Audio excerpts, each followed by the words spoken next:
بسم اللہ الرحمن الرحیم۔ السلام علیکم دوستو حضرت سلیمان فارسی رضی اللہ تعالیٰ عنہ روایت کرتے ہیں کہ ہم رسول اللہ صلی اللہ علیہ وسلم کے پاس بیٹھے ہوئے تھے کہ اسی اثناء میں حضرت ام ایمن رضی اللہ تعالیٰ عنہ تشریف لائیں اور انہوں نے عرض کی، یا رسول اللہ صلی اللہ علیہ وسلم، حسنین کریمین مل نہیں رہے، پتہ نہیں کہاں چلے گئے، گم ہو گئے ہیں۔ رسول اللہ صلی اللہ علیہ وسلم نے فوراً ہم سے فرمایا،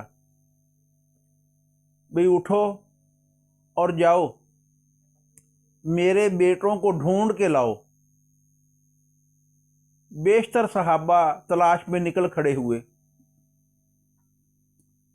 اور رسالت مآب صلی اللہ علیہ وسلم خود بھی اٹھے اور ایک طرف چل پڑے، تو میں رسالت مآب صلی اللہ علیہ وسلم کے پیچھے پیچھے چلنے لگا۔ چلتے چلتے ہم ایک وادی میں پہنچے تو رسالت مآب صلی اللہ علیہ وسلم نے ہم نے دیکھا کہ حسنین کریمین ایک دوسرے سے لپٹے ہوئے ہیں اور ایک کالے رنگ کا سانپ جو ہے وہ پھن پھلائے ان کے سامنے کھڑا ہے۔ اس سے یہ اخذ بھی کیا گیا کہ شاید انہیں مزید آگے جانے سے روکنے کے لیے سانپ نے یہ حرکت کی ہو۔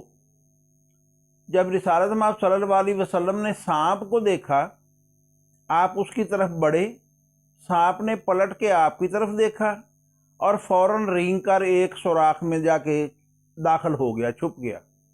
رسالت مآب صلی اللہ علیہ وسلم نے حسنین کریمین کو ایک دوسرے سے جدا کیا جو چمٹے ہوئے تھے، ان کے چہرہ مبارک پہ اپنا دست شفقت پھیرا اور ایک کو اپنے دائیں کندھے پہ بٹھا لیا، دوسرے کو اپنے بائیں کندھے پہ بٹھا لیا۔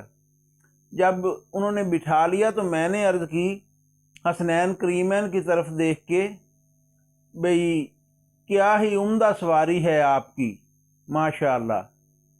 تو رسالت مآب صلی اللہ علیہ وسلم نے فرمایا، ساتھ میں جب رسالت مآب صلی اللہ علیہ وسلم نے انہیں دست شفقت پھیر کے کندھے پہ بٹھایا تو یہ بھی کہا کہ سبحان اللہ، اللہ تعالیٰ کس قدر ان بچوں کا احترام کرتا ہے۔ تو میں نے عرض کی، یا رسول اللہ کتنی خوبصورت سواری ہے ان دونوں کی۔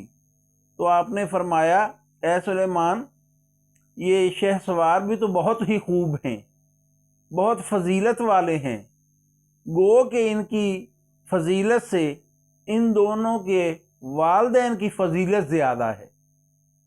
سلامت رہیں، جزاک اللہ خیرہ۔ چینل کو لائک کر دیجئے، سبسکرائب کر دیجئے۔